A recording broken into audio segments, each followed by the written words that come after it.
Buenas tardes. Gracias a todos por venir. Ahora la palabra doña Carmen Torresa Torner, presidenta de Ateneo Mercantil de Valencia. Buenas tardes, queridos homenajeados, Manuel Borrás, Silvia Pradesaba, Manuel Ramírez, socios y socias del Ateneo, amigos y amigas que hoy nos acompañan en este acto tan especial en el Salón Sorolla del Ateneo Mercantil. Bienvenidos todos a esta institución. Hace ya un tiempo decidimos impulsar en el Ateneo un ciclo de homenajes en vida a valencianos ilustres. Consideramos entonces que no hay mejor y mayor reconocimiento para esas personas que han sido y siguen siendo referentes en sus respectivas disciplinas. Valencianos ilustres, respetados, que acumulan a sus espaldas una dilatada y prolífica trayectoria. Tal día como hoy, que hace casi un año, homenajeábamos justo en estos momentos al maestro de poetas, a Jaime Siles, un justo tributo que ahora le brindamos a tres valencianos que al frente de la editorial Pretextos, con medio siglo de vida y más de 2000 libros publicados a sus espaldas, han hecho de la editorial que forjaron una de las firmas valencianas de referencia no solo en el ámbito literario nacional, pero también con una clara proyección a nivel internacional. Por todo ello, en nombre del Ateneo, quiero dar las gracias a cada uno de ellos por hacer de la literatura su leitmotiv, por llevar el mundo de las letras a todos los hogares del mundo, por promocionar autores noveles y consagrados, por difundir, en definitiva, la literatura como una herramienta clave y fundamental para fomentar el conocimiento y la cultura a través de la narrativa, la poesía, los poemas o los amplios campos que abarca la literatura. Podría extenderme mucho más enumerando los logros en clave de reconocimientos alcanzados a lo largo de estos 50 años de historia de la editorial Pretextos, pero ese honor se lo cedo a otro editor valenciano, amigo de la casa, que es Toni Alcolea, responsable de Olé Libros, editorial que colabora con el Ateneo en la edición de las obras de los ganadores de nuestros premios literarios, y a la escritora también Ana Luisa Ramírez, que hoy nos acompaña en este entrañable acto. Así que, como presidenta del Ateneo, les digo que es un orgullo celebrar este homenaje que ya hicimos en su momento, tiempo atrás, a Jaime Siles y también al añorado Ricardo Ibeser. Así que muchas gracias y cedo la palabra a Toni Alcolea. Gracias, muchas gracias, señora presidenta. Aprovecho para agradecer a nuestra presidenta y a la Junta Directiva el impulso cultural que da a la ciudad, porque el Ateneo es sin duda un dinamizador cultural muy importante. El año pasado, no sé cuántos exactamente, pero se realizaron más de 1000 actos, seguro, presentaciones, actos como este, presentaciones de libros, conciertos, viajes, conferencias, cursos, concursos de novela, concursos de datos, concursos de poesía, y eso es gracias al entusiasmo con que la Junta Directiva y a su presidenta, a la apuesta que realizan por la cultura valenciana. Una vez más, muchas gracias, Carmen, por apoyar cualquier iniciativa. Nos acompaña, junto con las personas homenajeadas, Ana Luisa Ramírez, gran amiga. Gracias. Ana Luisa es escritora y además es hermano de Manuel Ramírez, uno de las personas homenajeadas, editor de Pretextos. Ana Luisa es escritora, es hermana, de hecho, de los otros dos escritores, de los otros dos editores, puesto que se ha criado con ellos, es una vida en común, y además es autora de Pretextos, ha publicado con ellos. Y yo tengo la gran suerte de que también ha publicado un libro conmigo, o sea que pleno, 100% pleno. Bienvenida y muchas gracias por acompañar y haberlo hecho tan fácil todo. Gracias. Decir editorial Pretextos es decir historia de la cultura española, y no estoy exagerando y todos lo sabemos. Para mí es un orgullo hoy ver la gente que hay aquí en un día de fútbol, de apertura de la Feria del Libro y de la cantidad de actos culturales, y aún así ver tanta gente, la verdad es que es emotivo. Esto es un auténtico honor para mí estar aquí, y en el homenaje que el Ateneo Mercantil de Valencia realiza en la que yo considero que es una de las mejores editoriales españolas de la actualidad. Tenemos la suerte de contar con los tres brillantes editores, gracias por venir, y a los cuales personalmente yo admiro mucho por su perfil y su trayectoria profesional, y también, sin duda ninguna, por su perfil humano.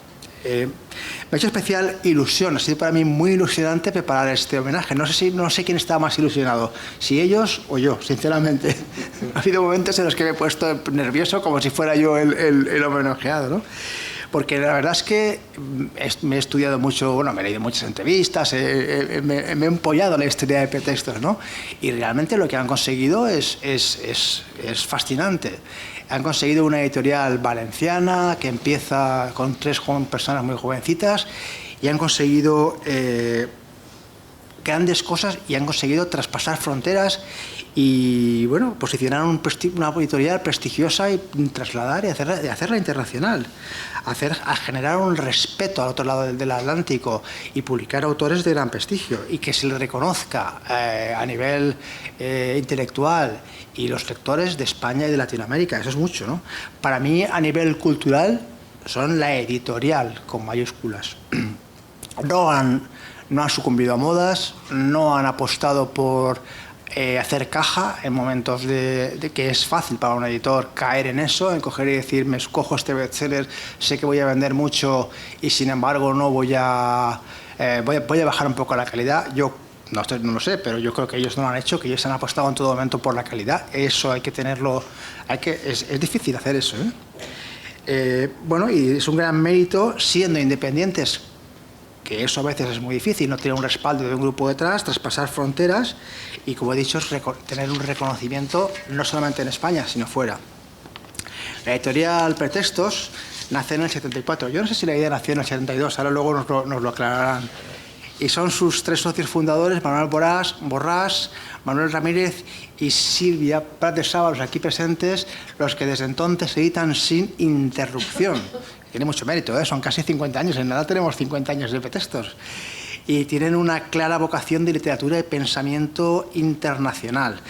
Esta mañana he consultado a la agencia del ISBN y tenían 2019 libros publicados. Se dice pronto, 2019 libros publicados con libros literarios, como se diría en argot, ¿no? Tienen algunas colecciones muy reconocibles, como por ejemplo la narrativa contemporánea o la Cruz del Sur, y autores muy destacados, como por ejemplo a nivel nacional, pues Gerardo Diego, Juan Ramón Jiménez, José Jiménez Lozano, Juan Ramón Gaya, María Zambrano, Unamuno, Andrés Trapillo, y a nivel internacional también Canetti, Chekhov, Kipling. Con todo, Pretextos sigue apostando por nuevas voces, jóvenes y no tan jóvenes, voces que aún no tienen el consenso del mercado y se la están jugando. Se la han jugado muchas veces y han descubierto voces que luego han sido reconocidas.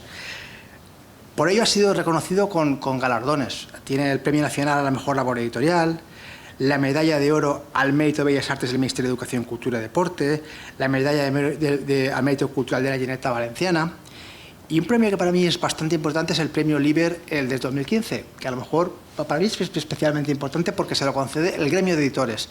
O sea, sus propios compañeros le dan el premio por la larga trayectoria y en favor de la excelencia y el buen gusto en la edición y en la difusión de la literatura española y de otros idiomas en España.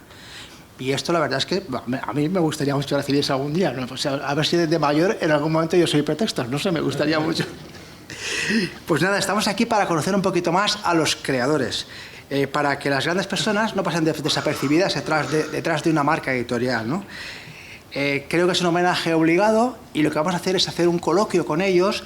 Vamos a preguntarles cosas, ellos nos van a contestar y si conoceremos un poquito más pues, su trayectoria, su estado, pues qué mejor que contada por ellos mismos, ¿no? Pues nada, no sé si queréis decir algo para empezar o nos lanzamos ya directamente a las preguntas. Pues, darte las gracias primero. ¿Está conectado esto? No. ¿Ya no? Sí. Bueno, antes que nada, lo que acaba de decir Manolo, nuestros mayores nos han enseñado, entre otras cosas, a dar las gracias. Creemos, y eso es una opinión aparte que compartimos tanto Silvia, Manolo y yo, que entre otras de las cosas que hemos venido a esta vida es también a aprender a dar las gracias, y en esa línea agradezco a esta institución veterana valenciana que nos distinga con este homenaje, y en concreto a su directora Carmen de Rosa, a Toni Alcolea, que sé que desde el principio ha manifestado entusiasmo por este evento.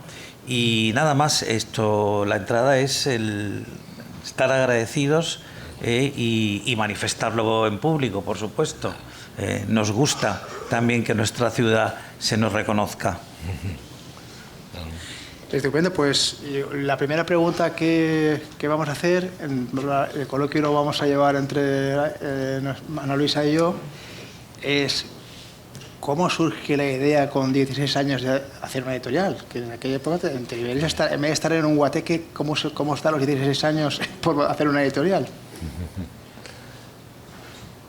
Bueno, a los 16 años empezamos a... No te cortes, no cortes, has cortado.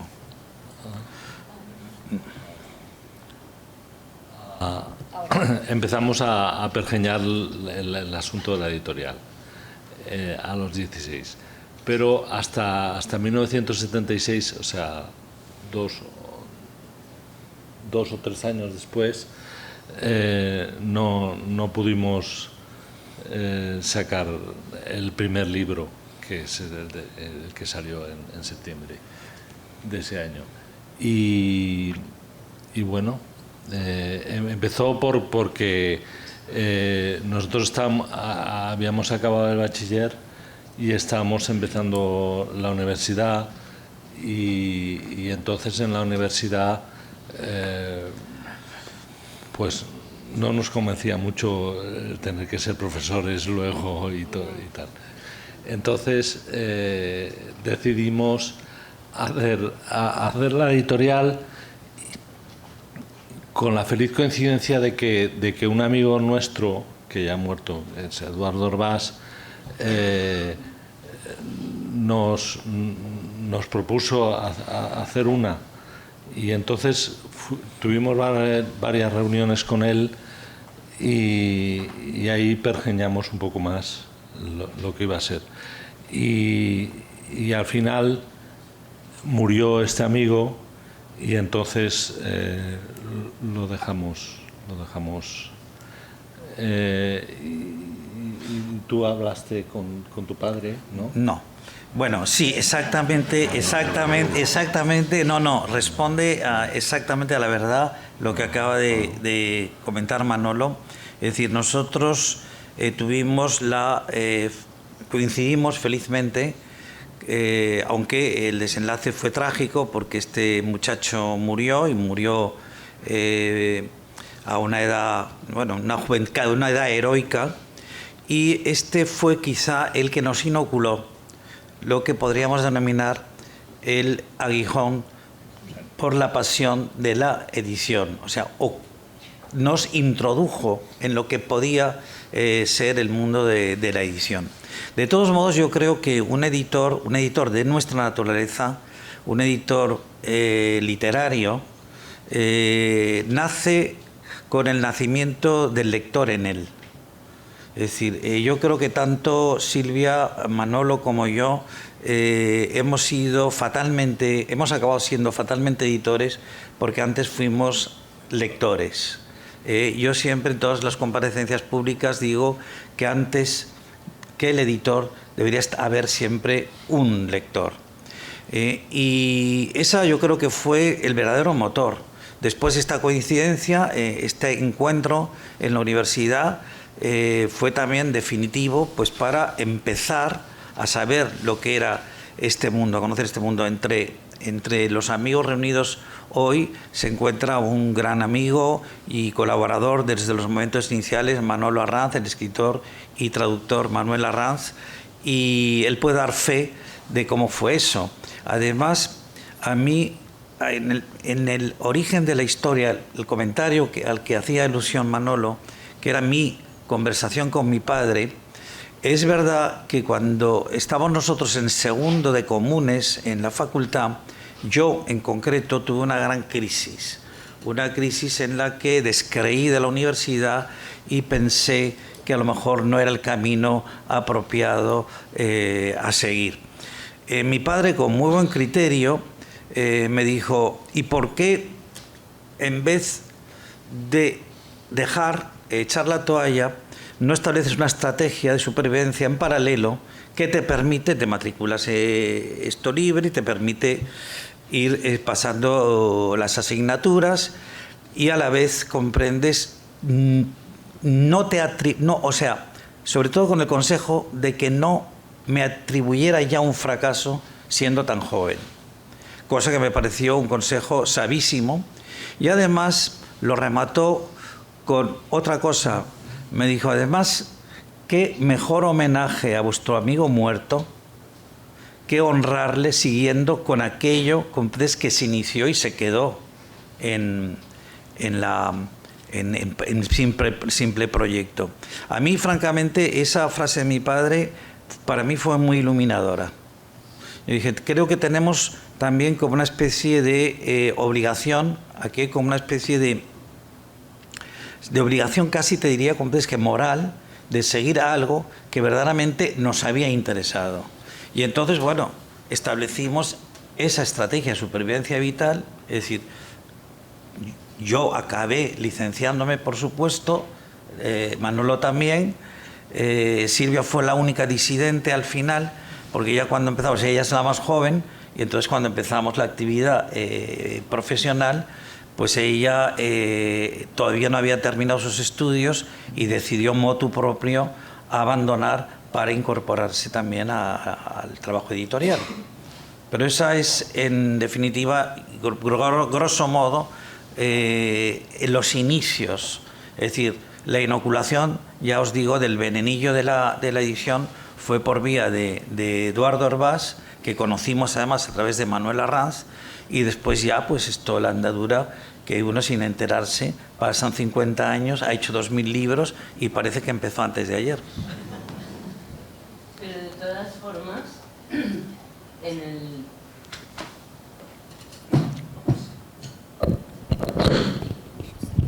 en el franquismo, que cuando iniciasteis el intento de crear la editorial, teníais 16, 17 años y todavía en el franquismo, y la mayoría de edad era a los 21. Sí. Eso levantaría sospechas. ¿Cómo conseguisteis finalmente? Hay muchas anécdotas derivadas de esa circunstancia. Es decir, nosotros, bueno, tampoco fuimos tan precoces. Yo es que cumplo años a finales de año, y entonces, claro, es verdad que tenía 16, pero podía tener 17. Bueno,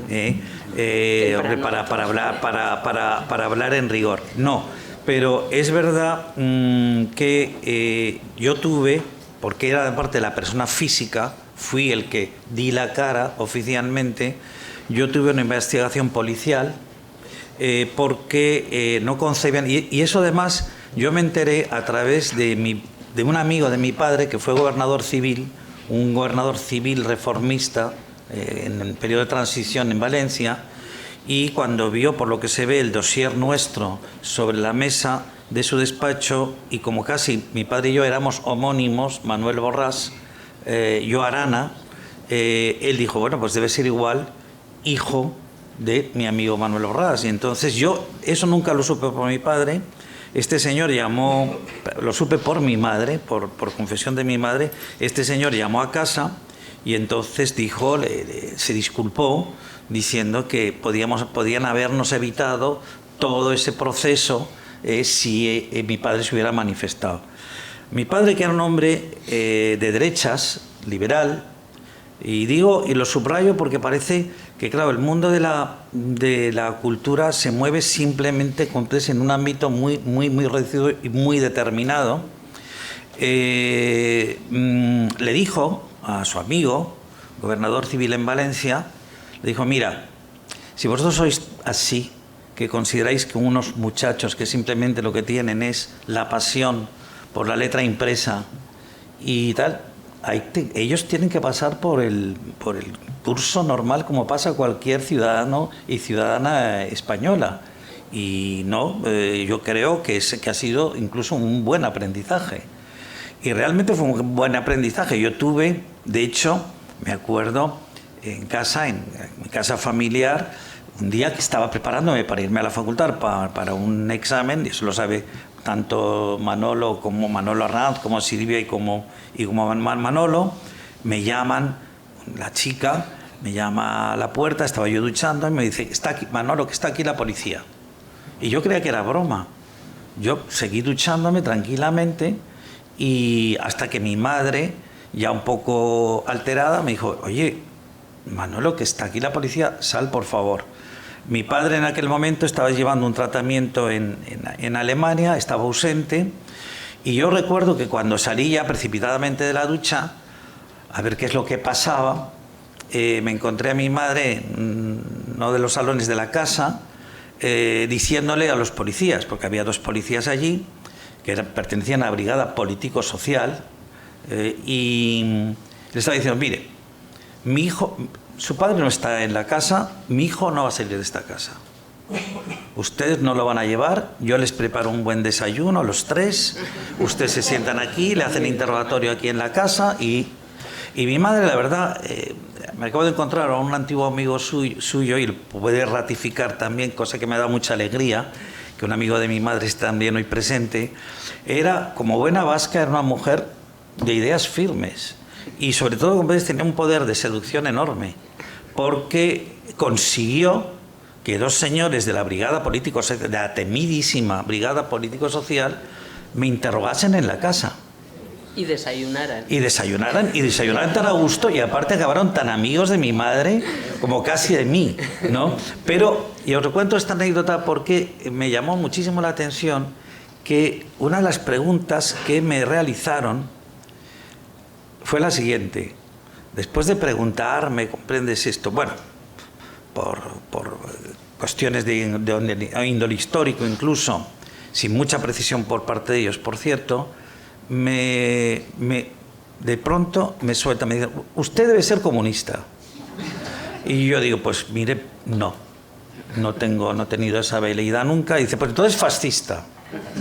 Y digo, pues tampoco, no se pongan ustedes así, porque no tengo por qué aparte esto de cantarme. Y es verdad, yo no era ni comunista, ni era fascista, ni era nada, era simplemente un joven imbuido, o digamos seducido por la literatura y con el ánimo de poner un órgano vivo a disposición de los otros, junto, por supuesto, a Silvia y Manolo, en complicidad con ellos, porque además a mí muchas veces cuando me preguntan sobre pretextos, yo digo que el verdadero milagro de pretextos, lo dije ya cuando cumplimos los 25 años, es que las 3 personas que constituimos el trípode inicial de pretextos hayamos permanecido durante, ahora ya casi vamos a cumplir nuestras bodas de oro, o sea, casi 50 años juntos, y además con la misma fe en los objetivos.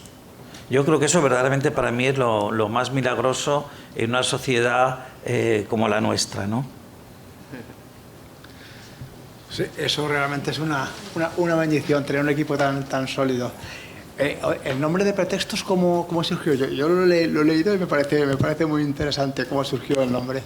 Pues el nombre de Pretextos, Manolo Arranz está ahí y puede dar también testimonio de ello. Fue lo que más nos costó, es verdad. Estuvimos toda una noche hablando y bebiendo sobre el nombre de la editorial, y al final alguien dijo, porque no encontrábamos un nombre, alguien dijo, hay que buscar un pretexto para llegar al nombre. Y entonces dijo, pretextos, dice, y Manolo Borràs dijo, sí, pero con guión. No, yo creo que fue Manolo Ramírez. Oh. Hasta donde recuerdo.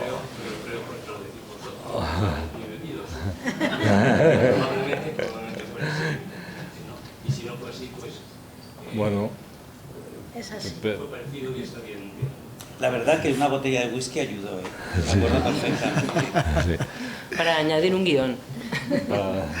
Y luego vimos, o sea, eso surgió espontáneamente.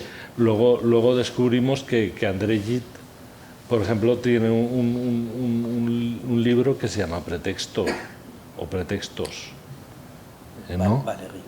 O Valéry, o Valéry, o André Gide, o Valéry, no. Valéry. Entonces nos dimos cuenta que no íbamos tan desencaminados, ¿no? Pues eso fue lo del nombre. Aquí creo que alguien... ¿Cuál fue el primer libro que editasteis? ¿Y por qué precisamente? Sí, el primer libro que editamos fue Materiales para Historia de la Ciencia en España del siglo XVI y XVII, que es verdad que tiene poco que ver con el resto. Pero se hizo porque nos daban 2 años para sacar el primer libro, si no teníamos que empezar todo de nuevo otra vez, y las traducciones no estaban todavía hechas. Entonces, de nuevo Manuel Arranz nos dijo que había gente en el departamento de Piñero que estaba de historia de la medicina. Que estaba la historia de la medicina de la Universidad de Valencia. Y entonces fue... Y que había un libro listo, acabado. Que ya estaba acabado y ya tenían los materiales y todo. Y entonces hicimos ese primer libro. Luego salió Rizoma de Deleuze pero primero fue... Es decir, que ahí ya después de ese casi obligado por no perder las licencias y volver a repetir todos los trámites, sí, lanzasteis ese que no era en principio el que teníais pensado y luego ya comenzasteis con... Sí, porque si no perdíamos la licencia, había que pedir otra vez todos los papeles de nuevo. Pero nosotros ya teníamos el programa, medio programa hecho para un año. Claro. Yo creo que fue una especie de salida en falso. Sí. Bueno, yo creo que ha sido el único libro oportunista que hemos hecho. Pero y del que no nos arrepentimos. No. No nos arrepentimos en absoluto, porque es un libro interesante. Sí, posiciones. Efectivamente. Sí, posiciones. Ahí es donde entra ya. Sí. Estamos entonces en el año 76 aproximadamente, ¿no? Estamos en el 76. Sí, 76. Estamos en septiembre del 76. Lo que no consigo imaginar es cómo sería el año 76 buscando 3 personas muy jóvenes, buscando autores, porque no sería caso nadie, y compitiendo con grupos editoriales o compitiendo con editoriales grandes, que supongo que sería muy difícil. La pregunta es cómo conseguir esos autores, y también me interesa saber cómo ha cambiado la edición, porque yo sé que a nivel técnico ha cambiado radicalmente, de la tipografía a la impresión digital y un mundo. Pero la distribución habrá cambiado todo tanto. ¿Y cómo empezasteis? ¿Cómo surgió todo? Sí. Bueno, Manolo y Manuel Arranz ya habían hecho como un manifiesto de lo que iba a ser la editorial, ¿no? Con los títulos, con los autores que queríamos publicar y eso. Y el primer artículo que sale de la editorial sale en una revista francesa que se llama Grama, que era una revista de pensamiento súper vanguardista, ¿no, Manolo?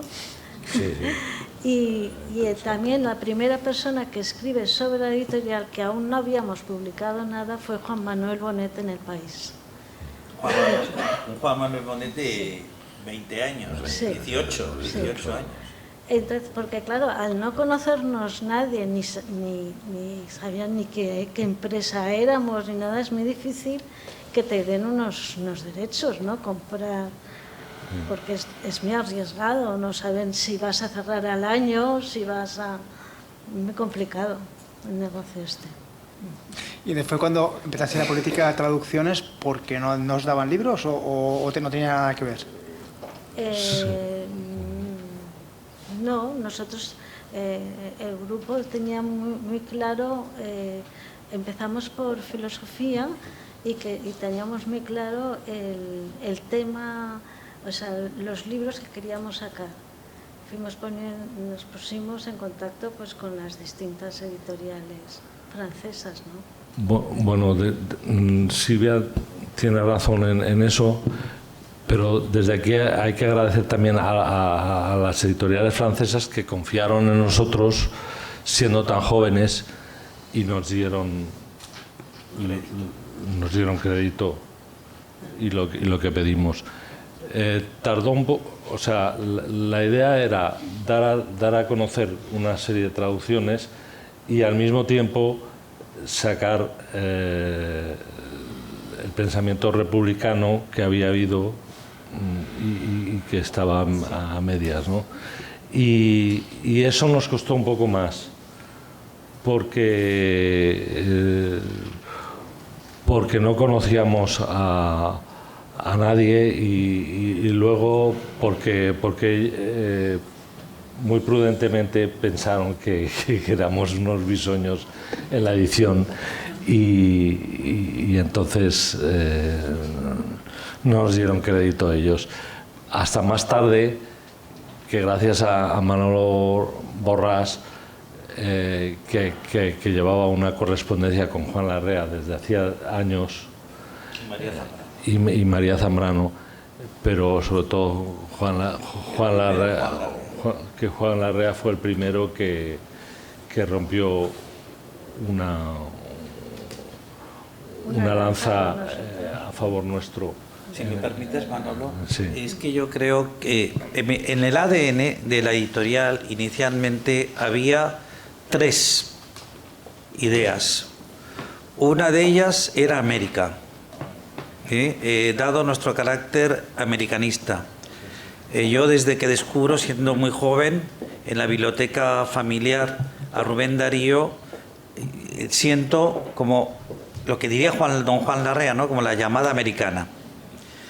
Después teníamos también como hijos de la transición, eso que ahora se ve de una manera, digamos, tan prejuiciada, incluso descalificadora, pensábamos que este país requería conciliar desde una perspectiva muy modesta como era la nuestra, pero merecía cierta reconciliación. Nuestras 3 familias, o por lo menos mi familia y la familia de Silvia, creo, habíamos pertenecido a eso que se llamó el bando de los vencedores, que yo creo que una guerra fratricida, en una guerra civil, ni vencedores ni vencidos, es decir, todos fuimos derrotados en esa guerra.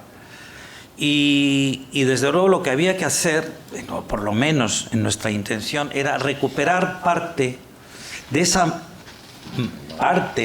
mejor España que había tenido que abandonar por unas circunstancias tan dramáticas como una guerra civil en nuestro país, se recuperara también parte de su memoria. Pero no solo desde el exterior, sino desde el interior. Es decir, tanto como había un exilio exterior, también hubo un exilio interior.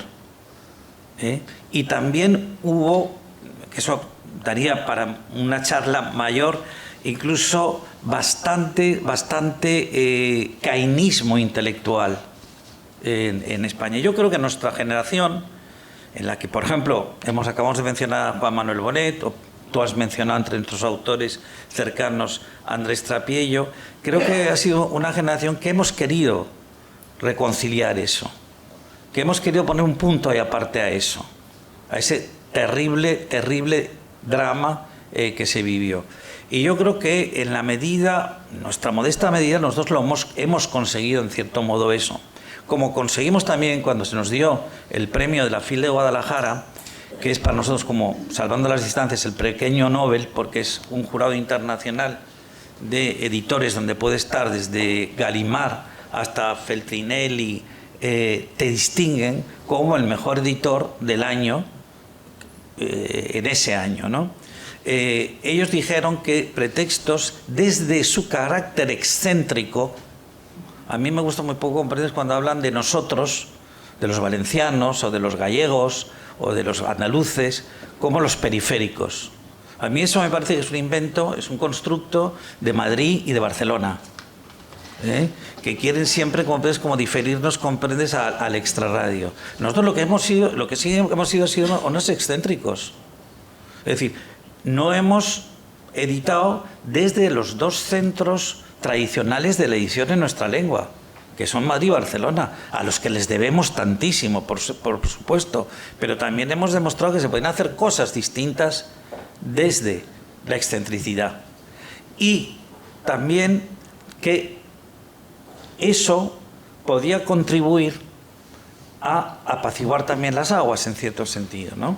Y después había un tercer carácter que eso Manolo lo ha medio enunciado y que fue nuestra experiencia universitaria. Es decir, en la universidad había una discriminación clarísima. Nosotros habíamos tenido la suerte, porque habíamos tenido recursos para viajar, aprender idiomas, estar en el mundo, cuando el 80% de la gente de nuestra generación, esas ventajas, no habían gozado de ninguna de esas ventajas.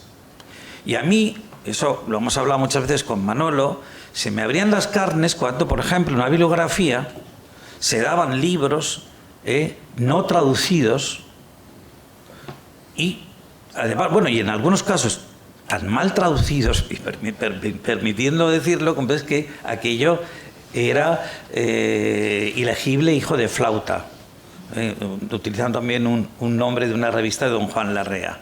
Y entonces creíamos también que tendríamos que aportar nuestro granito de arena para rectificar un poco esa situación. No sé si me... Pero, en fin, en nuestro ADN están esas tres razones, digamos, sí, de vida, ¿no? Yo he olvidado lo de... Y dentro de la editorial, a mí me encanta el calificativo que utilizó Vicente Gallego en el 25 aniversario de la editorial, que os llamo el monstruo de tres cabezas. Dentro de este monstruo de tres cabezas, en la gestión editorial, os habéis ocupado de cosas concretas cada uno, diferenciando distintas labores dentro de la editorial. Sí. No, al principio no. Al principio nosotros hemos hecho absolutamente todos de todo, y si no es Bueno, sí, desde acarrear cajas, sí, pero eso sí. rellenar manualmente una cosa llamada una letra de cambio, absolutamente todo. Y yo creo que es que hay que empezar a hacer absolutamente de todo. Después nos hemos ido decantando naturalmente, además sin imposición de ningún tipo, cada uno hacia el sitio que creíamos que podíamos serle más útil al otro. Pero siempre, bueno, y las decisiones además, que recae un poco sobre mí, la toma de decisión para ir formando, ir creando las colecciones, todas las decisiones se tomaban, eran mancomunadas. Es decir, todo libro que se publicaba con la anuencia de todos nosotros, Manolo Arranz incluido. Eran libros que nos interesaban, que nos gustaban y que concluíamos que eran libros que teníamos que poner a disposición de los lectores, porque nuestra filosofía ha sido siempre compartir con los otros aquello que fue útil previamente a nuestras vidas.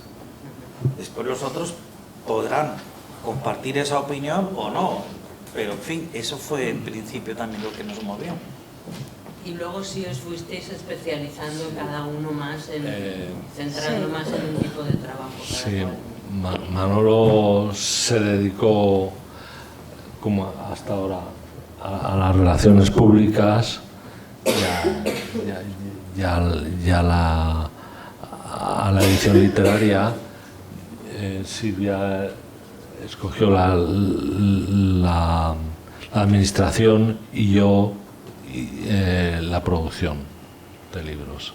Y menos mal que Silvia asumió la responsabilidad económica de la casa, porque si no, estos dos señores que están aquí no hubieran llegado ni a los 200 títulos.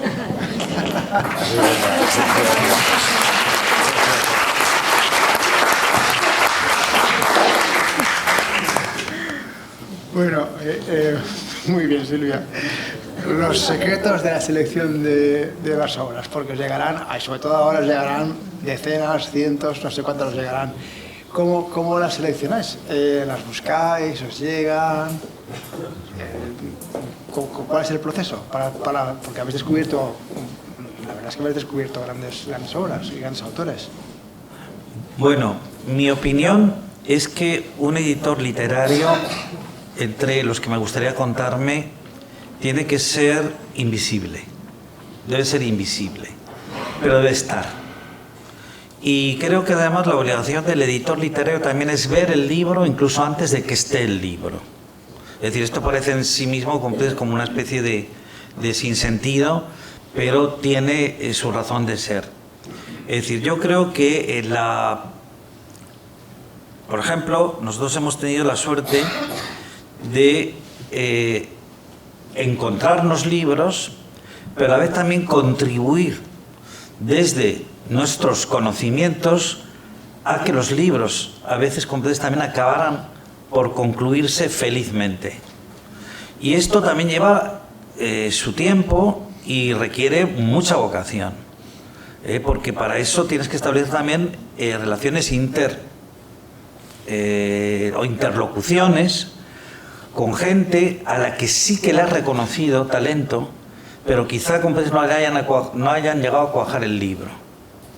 Entonces yo creo que el editor tiene que ver más allá de eso, y sobre todo tiene que moverse con total y absoluta independencia respecto de lo que es la opinión general, y tiene además que aplicar criterios de excelencia sobre valores no consensuados previamente, porque si no, ¿qué mérito tenemos?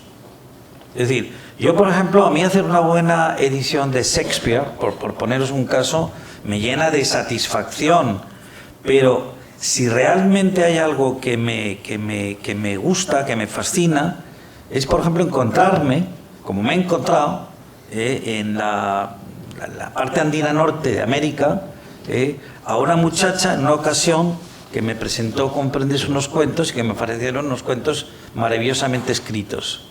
Eso realmente para mí no tiene comparación desde la perspectiva mía del editor que soy, desde la naturaleza mía, como no tiene comparación con otra cosa. Porque yo creo además que si no... mira, en prensa muchas veces me decían, oye, no, Manolo, pero yo es que necesito que tú me indiques el Claudio Rodríguez del futuro. Y yo le decía, pero si al Claudio Rodríguez del futuro no empezamos por ayudarle cuando...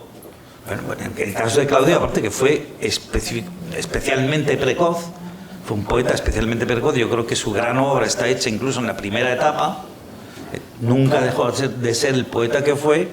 Si no se le apoya, no habrá Claudios Rodríguez o Franciscos Brines nuevos.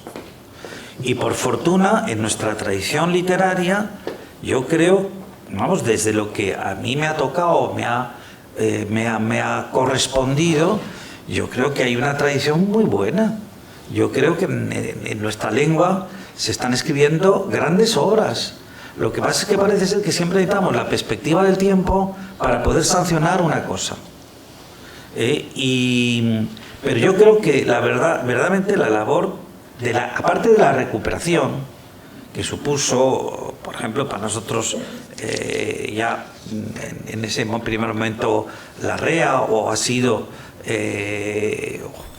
tenemos aquí a su viuda y a gran amiga de la editorial, Ramón Gaya para nosotros, por ejemplo, el descubrimiento, es decir, de nuestros, digamos, hermanos mayores, también fue fundamental, y todo eso hay que saberlo combinar, y todo hay que saberlo además incorporar a un catálogo común, que al fin y al cabo es una casa común, donde el editor cuidadoso, lo que tiene que procurar es que cada uno de los que se vayan incorporando a esa casa común se sientan verdaderamente a gusto unos con otros.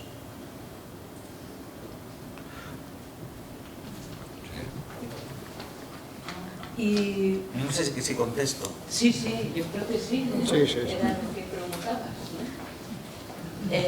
Y con respecto, en toda la trayectoria de Pretextos, ¿podríais destacar algún recuerdo especialmente agradable y alguno especialmente duro? Sí. Sí, por ejemplo, la publicación de... Sí. Bueno, va junto. La publicación de Elias Canetti de Las voces de Marrakech, que era un momento especialmente difícil para la editorial, y y estaba el libro en imprenta cuando le dieron el premio Nobel. Entonces, a nosotros no nos llenó de orgullo eso,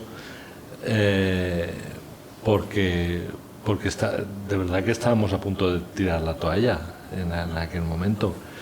Y Canetti nos salvó. Y era un proyecto que teníamos pensado desde hacía tiempo, desde antes de la editorial. O sea que bueno. Llegó el Nobel de Canetti y os salvó el momento amargo y os dio todo el impulso.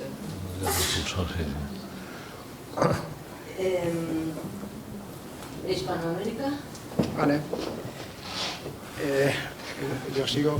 Me encanta que se hayan obviado las desagradables. No. Y es que debo decir que me encanta porque creo que, y si somos honrados, ¿no? Silvia, Manolo, ha habido tantos momentos agradables que cualquier momento desagradable, que siempre lo hay en una actividad humana y que se mantiene en el tiempo que es, bueno, casi medio siglo, pues lógicamente ha habido desagradables. Pero francamente yo creo que es que son tan mínimos que no merecen ni referirlos. Manolo ha fundido, o sea, un momento duro a punto de tirar la toalla porque aquello no funcionaba y de repente llega Canetti y os salva. Pero que la editorial nos ha dado más momentos agradables que desde luego muchísimos más agradables que desagradables. A mí me encanta que menciones la palabra momentos desagradables con una sonrisa en la boca. No, yo, desde luego, a mí se me ha presentado como escritora, bueno, soy maestra más que nada, y sí, escribo de vez en cuando, pero lo vengo a decir yo en pretextos creo que no es sospechoso de tráfico de influencias, porque después de casi 50 años me acaban de publicar hace poco un libro, pero que mi experiencia con pretextos ha sido, a pesar de problemas con la pandemia, problemas que ha ido retrasando la publicación y tal, ha sido excelente por el cuidado, el mimo con que se hace todo. Se tardaba en sacar la publicación, tampoco me importaba, yo no tenía ninguna prisa, pero todo el trato en el proceso, bueno, Reme estaba a punto de jubilarse, pero con Lucía ha sido excelente. La de libros que ahora ha picado Reme, madre mía, Y bueno, mi experiencia anterior la verdad es que era muy diferente, porque siempre había publicado algún que otro álbum infantil, esos son procesos mucho más rápidos y en colaboración con ilustradores y tal. Pero desde luego la experiencia esta me ha parecido de un rigor en el trabajo impecable. O sea que otra satisfacción a añadir a los recuerdos. Yo tengo una pregunta con curiosidad.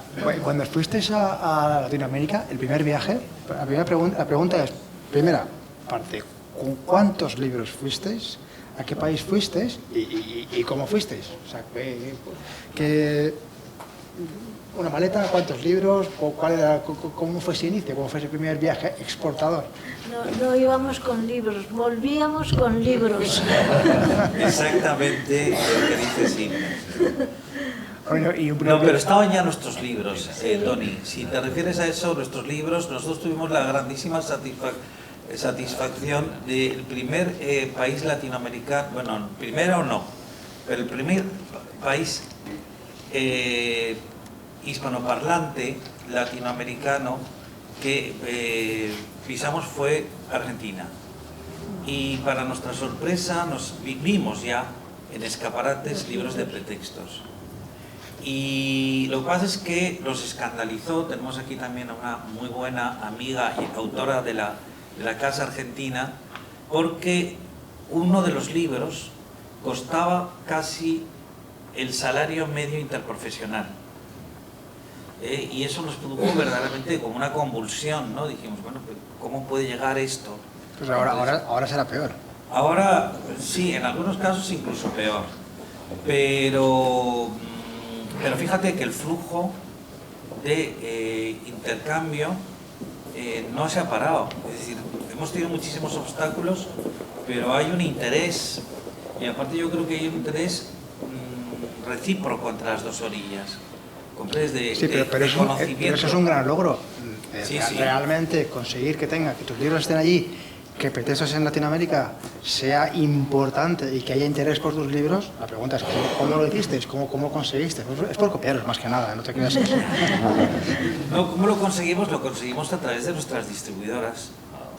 Fundamentalmente, que en aquel momento una distribuidora de libros de nuestras características creía mucho más en un proyecto como el de Pretextos que, por ejemplo, ahora. Eso no os quepa la menor duda.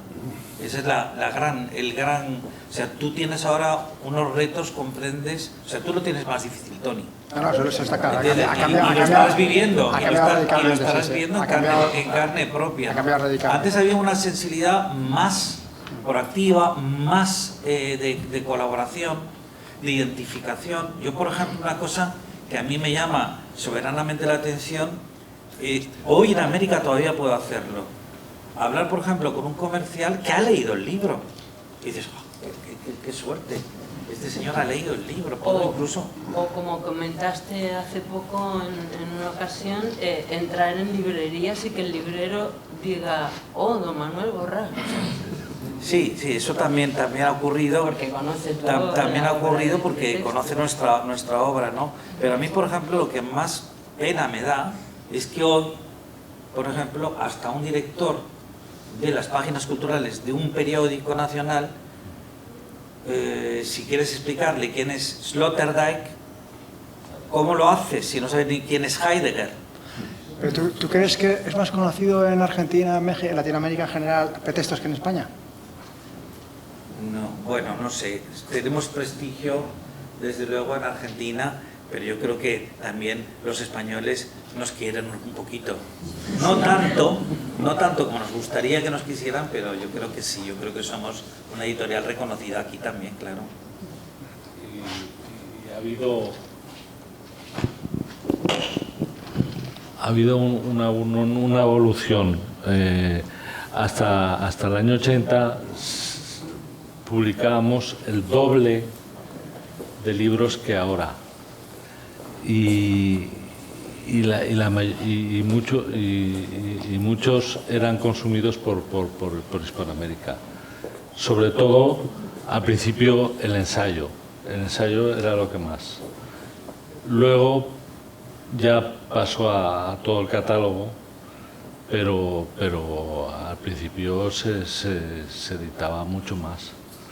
Esa es la pregunta que os iba a hacer ahora. ¿Se está vendiendo bastante más en Latinoamérica o menos? Menos. Porque también han salido muchas editoriales allí. Está habiendo más calidad editorial allí, por tanto vendéis bien. Claro. No, yo creo que no solo porque haya más competencia, yo creo que porque hay más problemas también. Hay una crisis terrible. Global, es decir, por ejemplo, la inflación es una cosa que es muy grave. Yo estoy con un libro en Argentina ahora y es terrorífico. De un día para otro. Démosles a los amigos latinoamericanos cómo es lo que está suponiendo para sus respectivas monedas y es verdaderamente escandaloso. Sí. Muy bien.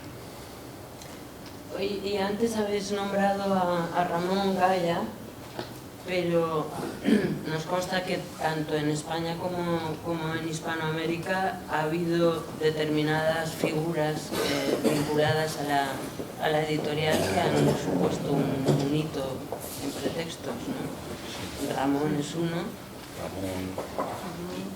¿Y quién más?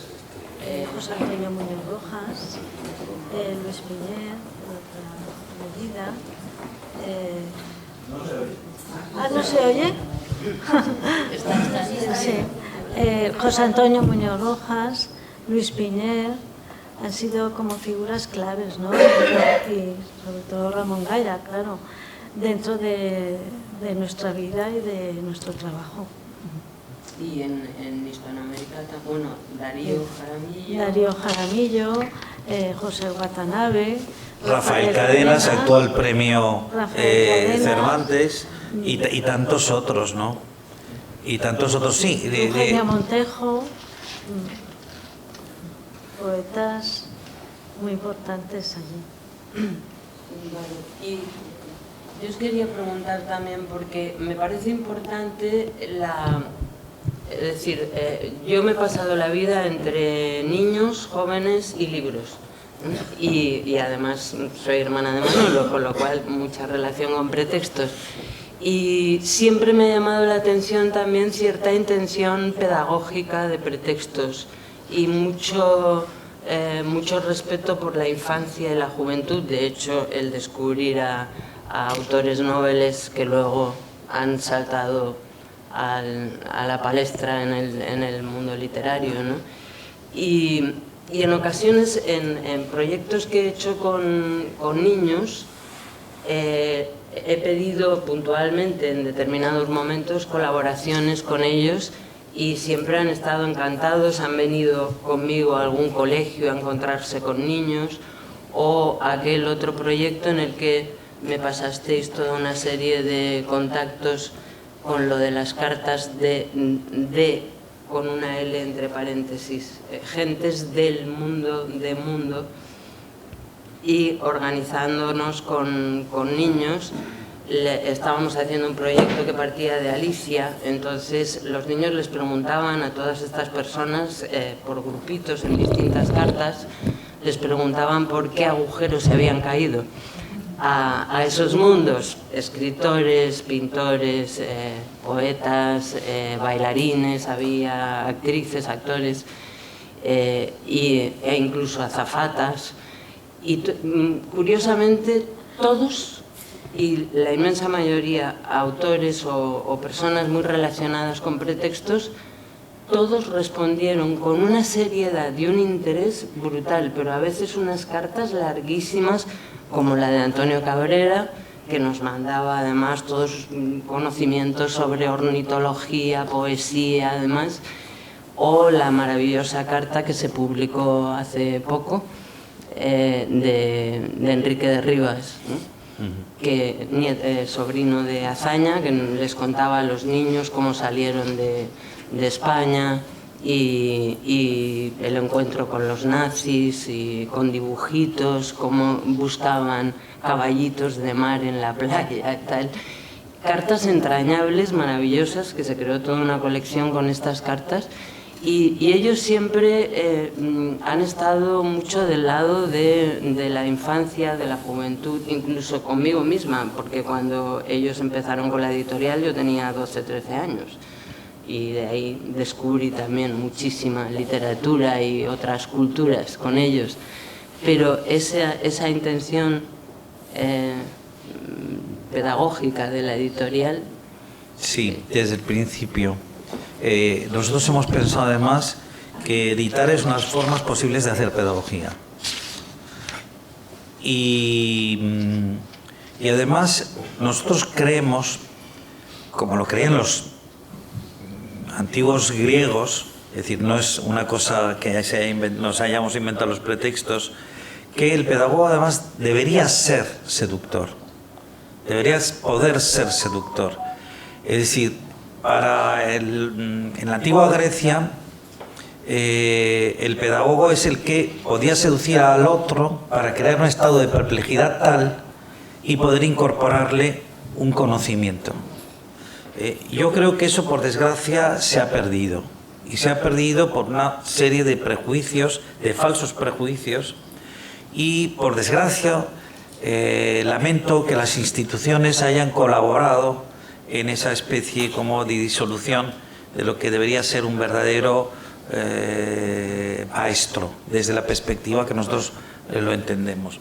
Para nosotros siempre ha sido fundamental, o sea, yo que estoy encantado cuando me invitan a foros en los que tenemos que hablar de edición desde muy distintas perspectivas, internacionales, nacionales y tal, pero a mí lo que me gusta realmente es que me inviten a discutir sobre educación. Es decir, el niño,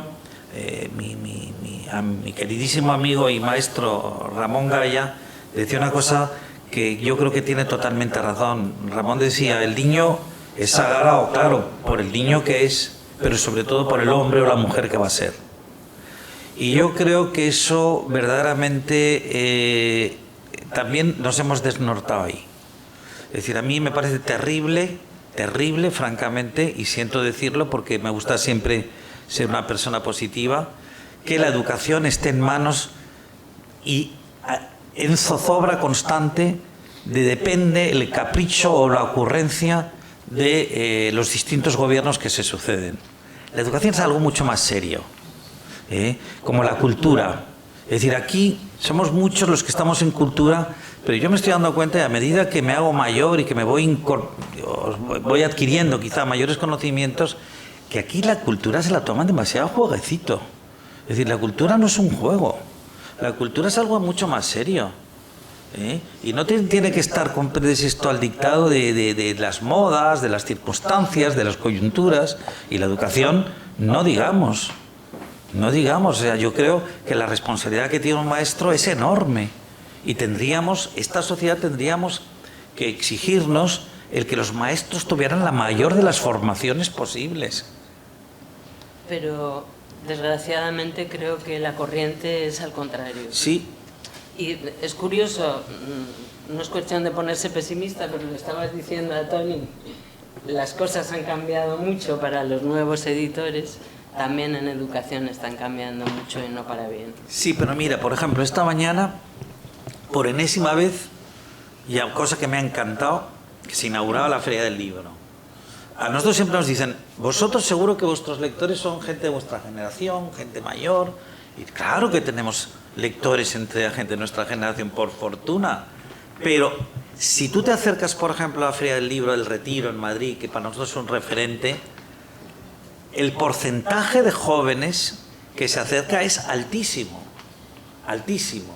Después la capacidad adquisitiva que tienen esos jóvenes ya es harina de otro costal, pero se acercan y compran libros. Y no solo compran libros, sino hacen demostración, porque vuelven año tras... Algunos de ellos han crecido con nosotros. Que eso es lo que, vamos, desde la perspectiva de los editores que nosotros somos, creo que es lo que más puede satisfacerle a un editor. Es decir, que alguien te diga, como nos ha pasado, pero a Silvia, a Manolo y a mí, oiga, ¿no sabe usted lo importante que fue para mí leer tal libro que publicaron ustedes en el año 84? Ahí es donde se confirma si las cosas se han hecho bien o no.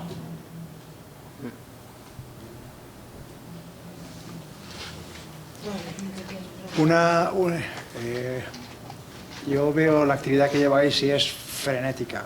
No sé cómo os da para tanto, porque talleres, cursos, conferencias, congresos, ¿cómo lo hacéis? Y en especial, Borrás, Manuel Borrás, ¿cómo lo haces?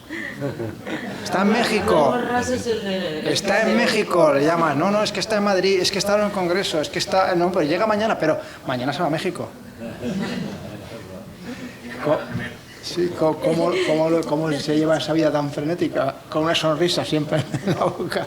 Se trata de ponerle una sonrisa a todo eso, pero además, mira, yo, si queréis que os sea honrado, Manolo y Silvia, creo que también, pero que lo digan ellos. Yo he sido una persona, realmente he sido un hombre que he tenido mucha suerte.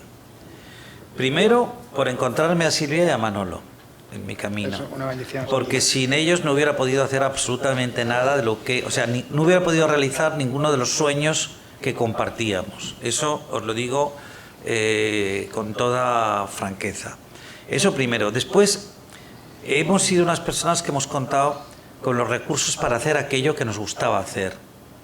Llevamos, con todos los inconvenientes, con todos los obstáculos que incluso hoy se multiplican. Si tú haces una evaluación global, nosotros solo podemos concluir en que hemos sido unas personas felices, porque hemos podido responder a nuestra vocación. Es verdad que las circunstancias familiares nos lo han permitido, pero en fin, también ha habido mucho esfuerzo por parte nuestra. Es decir, nosotros hemos estado trabajando en este proyecto, tanto Silvia, Manolo como yo, a fondo perdido, y cuando incluso pensábamos que la editorial podía tener cierta mayoría económica, pues resulta que tampoco la tenía, porque haciendo libros serios, Y haciendo buena literatura os puedo garantizar que nadie se forra. Y desde luego no es que nadie se forre, ¿comprendes? Sino porque tampoco ha sido esa nuestra intención. Pero bueno, por lo menos conseguir cierto equilibrio. Pues yo creo, a día de hoy, te lo digo porque eso lo comentamos nosotros en casa, nos sentimos muy satisfechos y muy contentos del esfuerzo. Que nos hubiera gustado haber tenido, comprendes esto, una sanción mayor, haber ido incluso más distendidos, claro que sí, pero ha merecido la pena. Ha merecido la pena porque verdaderamente nosotros hemos sido editores muy vocacionales. Sí, la edición se ha convertido en nosotros en una forma de vida. ¿Y qué vamos a hacer? No sé si alguien de público quiere hacer alguna pregunta. Caballero.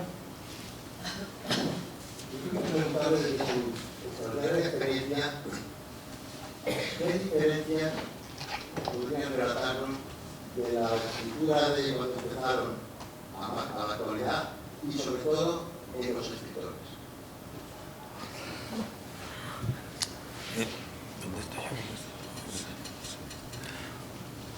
Bueno, ahora hay, por ejemplo, en poesía, pues gente que trabaja con las redes y que está teniendo mucho éxito, entre comillas, que veremos lo que dura.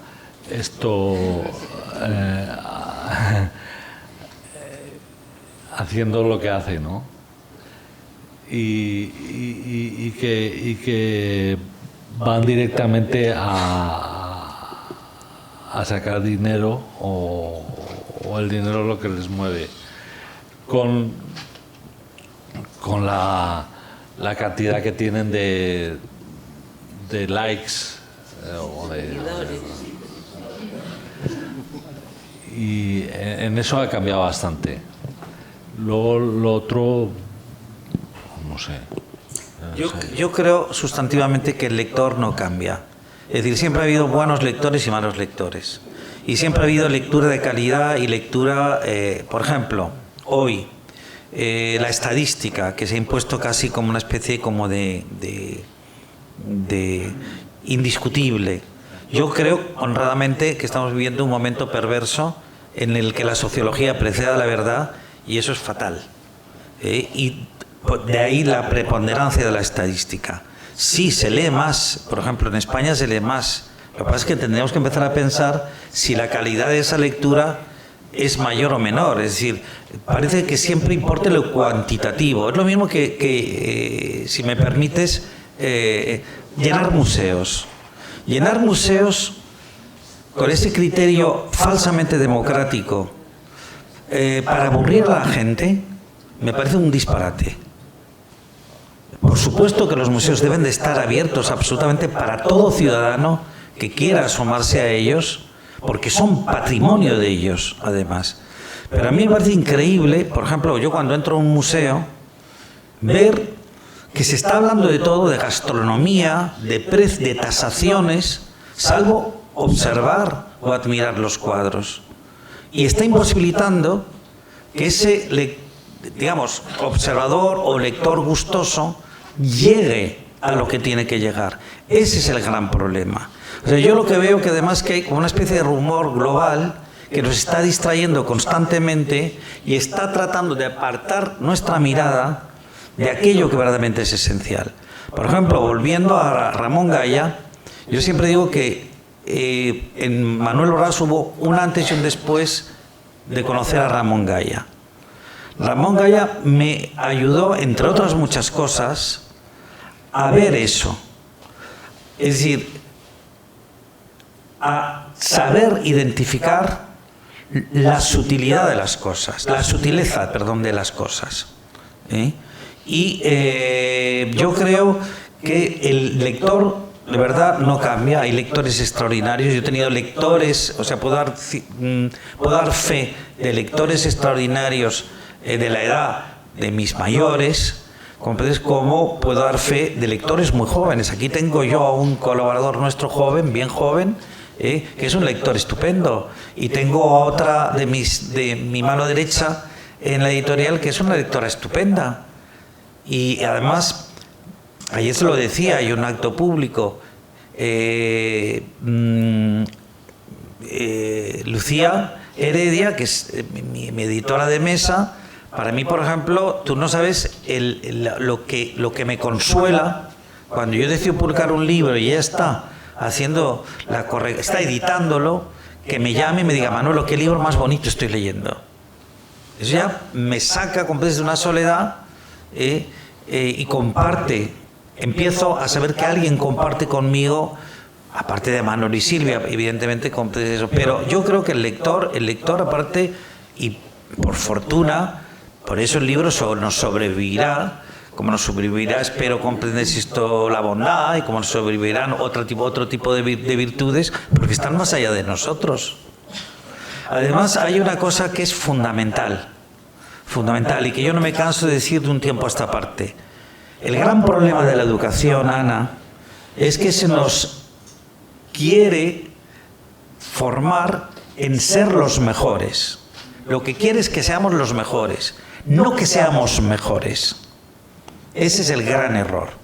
Es decir, lo que se trataría es de procurar e intentar ser todos un poco mejores. ¿Qué es eso de ser los mejores?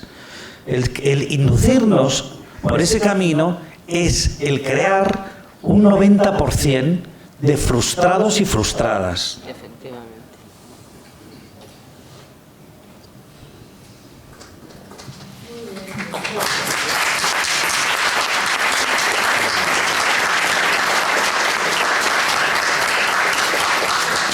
¿Alguna pregunta más?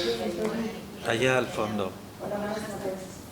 Yo quería preguntar, quería que me respondieran con lo que respondería a alguien que dice que los libros no sirven para nada.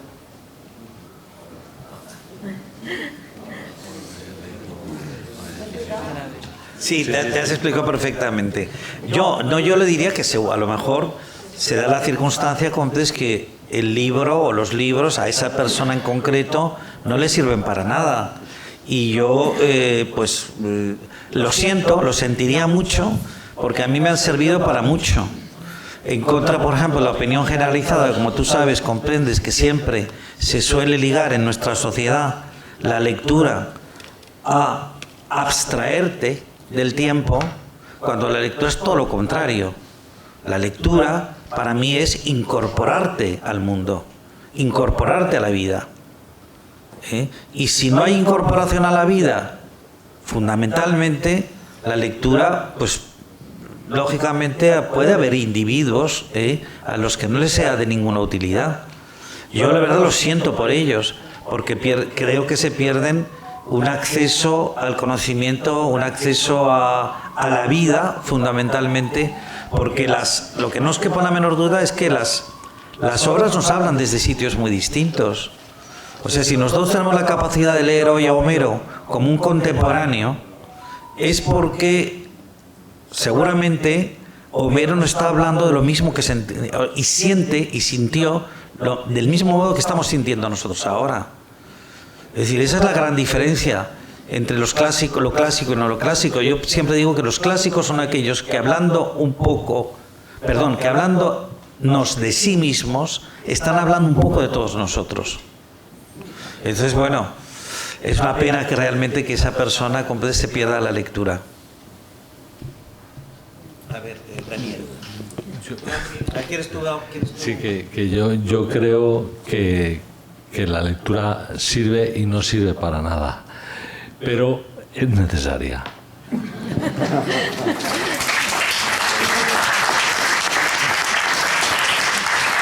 Es que es como casi todas las artes, ¿no, Javier? Las artes no sirven para nada, pero son necesarias, efectivamente.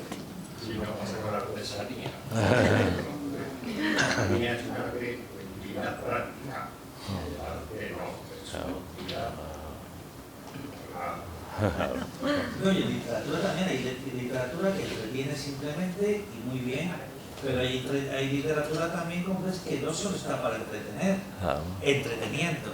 Y la artesanía está desapareciendo precisamente porque queremos enterarnos de ella, que lo dijo lo ponemos en la estantería para sujetar los libros que no se caigan. Oye, o un traje en un museo.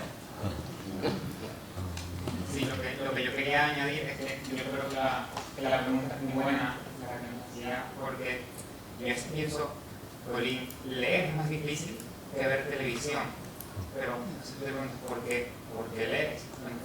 La literatura o el ensayo es lenguaje, y el lenguaje es conocimiento. O sea, no recibes lo mismo cuando ves televisión o vas al cine. O sea, cuando tú piensas mediante palabras, o sea, mediante el lenguaje es lo que atrapa el mundo. Entonces, aunque puede ser difícil leer y más retador, cansa más que ver televisión, leer es casi sinónimo de pensar también. Entonces, de la manera que tengo yo un poco de abrazar el reto con esa pedagogía. Muy bien. Aquí tenemos la voz del joven. Bueno, pues yo como conductor del acto, son las 8:30, debo cerrarlo. Antes de cerrarlo me gustaría pedir un fuerte aplauso para los homenajeados.